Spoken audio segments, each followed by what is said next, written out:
You had a wonderful success. Well, first of all, let's talk about being invited here to the Biennale, the Antiquaires, which is a huge thing. Yeah. Were you really excited by that? Very much so, yes.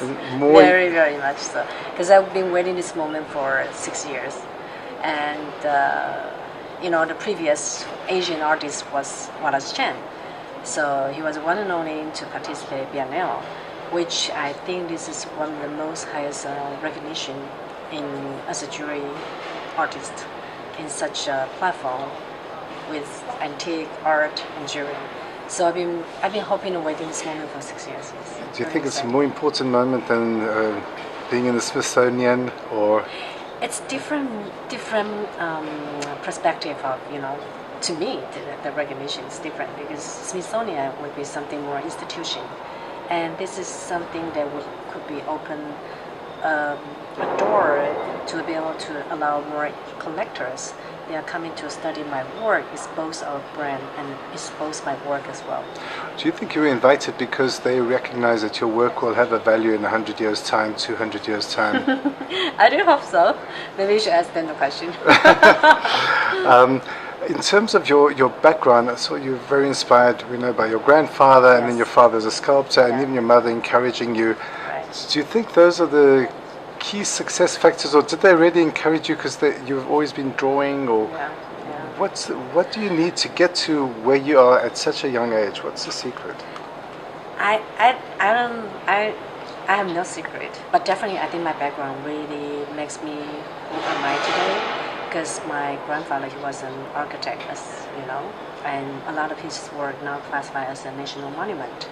And very fortunately, my father, he was a sculptor, so he passed on to me the skill, which will be able to have the idea, and through my own hand, I can handcraft every single pieces through my mind and become a reality. So I think the secret makes me successful probably was the background and two masters, which is my grandfather and my father, how they influenced me. Were you as a child, because of course your talent didn't come from your parents, and you also have it. Were you always good at drawing, or was it more sculpture? Because you work a lot with molds, you make your own. Yeah. I think I would say I am a better sculptor than a painter. I do draw, but it was since little I'm always paint, But in the past 12 years since I started establish the jewelry design, especially my own brand, I realized I'm a better sculptor than a painter, than drawing.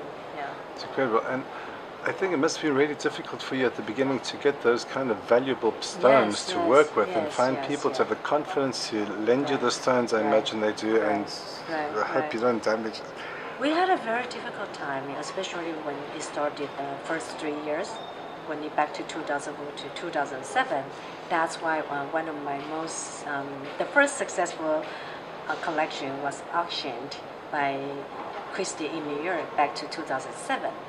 That was actually one of the first to expose my name internationally. Before that, it was nobody knows me, and back to before 2007.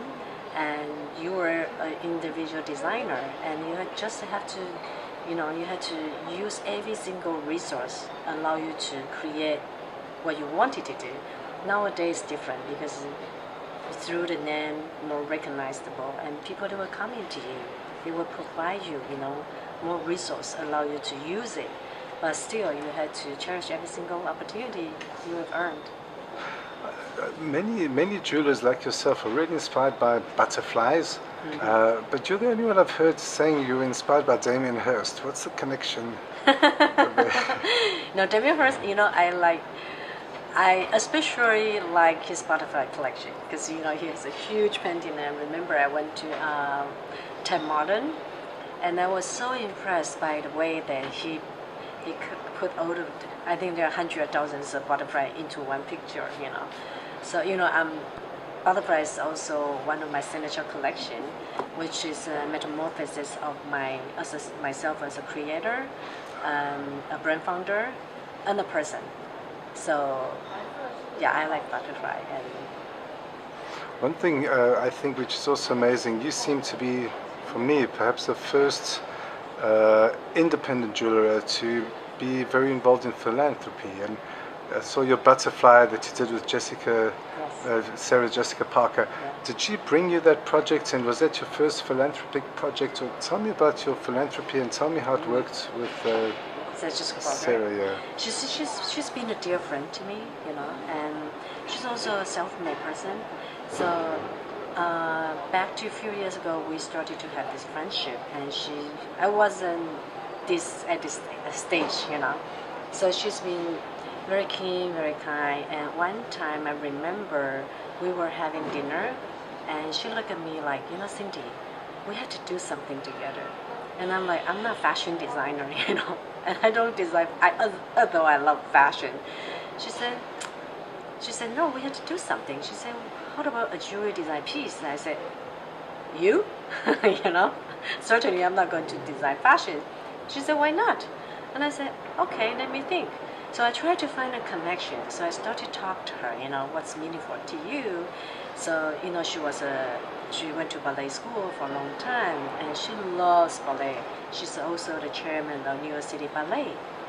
She told me the whole story, but still not coming to me as how to inspire me what to do. And one time I was in a theater in Paris, and they took me to the backstage and to show me how the ballerina, before they went on the stage, the rehearsal room.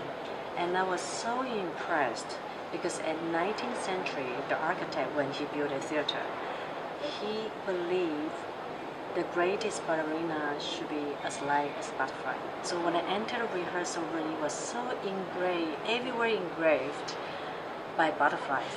So immediately they inspired me, and I called Jessica Parker. I said, you know what? I know what to do. Let's make my annual butterfly together. So that's the story how you can. Isn't that fantastic? I'm soon you're going to be bigger than Harry Winston. I think you probably already are. The biggest Thank in the you. States, I think.